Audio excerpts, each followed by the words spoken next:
अछड़े तरह जे ॻोठ ड्रबरे जे primary school सावण राजड़ में शानदार सकाफ़ती प्रोग्राम कोठायो वियो। रिपोर्ट कर रहियो आहे अली अकबर जुणेजो। इल्म पिरायो सिंध संवारियो जे उनवान हेठि आवाज़ टीवीअ तरफ़ां 5 डिसंबर ते सिंध जे सकाफ़त जो ॾियारो मल्हाइण जे ऐलान खे मान ॾींदे चोटियारियूं में सकाफ़ती सरगर्मियुनि जो सिलसिलो जारी आहे। उन हवाले सां अॼु अछड़ोथर अदबी फोरम तरफ़ां चोटियारियूं वेझो अछड़े थर जे ॻोठ डबरीअ में गवर्नमेंट प्राइमरी स्कूल सावण राजड़ में सकाफ़ती रंगनि सां भरपूर प्रोग्राम मुनक़िद कयो वियो ऐं स्कूली शागिर्दनि तरफ़ां रैली पिणु कढी वई। प्रोग्राम दौरान स्कूल के शागिर्दनि विच में सिंध जे सकाफ़त के मौज़ूअ ते तकरीरी मुक़ाबला थिया। उन मौके ते शागिर्दनि ऐं शागिर्दियाणियुनि जी तरफ़ां सिंध जी सकाफ़त रली सिबण, तइलीम, सिहत ऐं ॿियनि मुख़्तलिफ़ मौज़ूअनि ते टेबलोज़ पेश कया विया।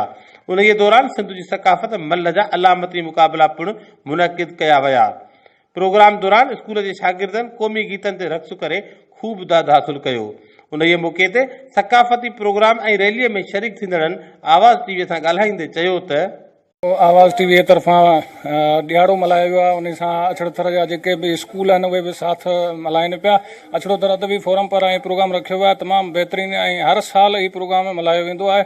अछड़े थर जेके दूर दूर इलाइक़े जा माण्हू आहिनि उहे हिन में दिलचस्पी रखनि था ऐं आवाज़ टीवीअ जा बि इंतिहाई थोरा था आहिनि। सिंधी टोपी अजरक जो ॾाढो प्रोग्राम सुठो थियो आहे ऐं अहिड़ा प्रोग्राम थियणु घुरिजनि। निहायत शुक्रगुज़ार आहियूं आवाज़ टीवी चैनल वारनि जा जेको अछड़े थर जे ॾूराई इलाइक़े में असां हिकिड़ो सिंध सकाफ़त जे हवाले सां प्रोग्राम मुनक़िद कयो जंहिंजी कवरेज ॾिनी।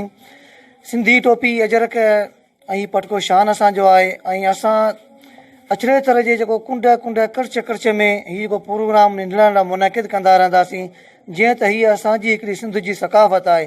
असां इन खे उजागर कंदा रहंदासीं। हर को देसी थिए होशियार, राग असांजो, भाग असांजो, मुल्क असांजो, माग असांजो। ॾाढी ख़ुशी आहे असांजे स्कूल में सिंधी टोपी ऐं अजरक जो भलो प्रोग्राम थी रहियो आहे। अछड़ो थर अदबी फोरम तरफ़ां GPS सावण राजड़ में सकाफ़ती रंगनि सां भरपूर प्रोग्राम मुनक़िद कयो वियो। उन प्रोग्राम ऐं रैलीअ में शरीक थींदड़नि जा वीचार तव्हां ॿुधा।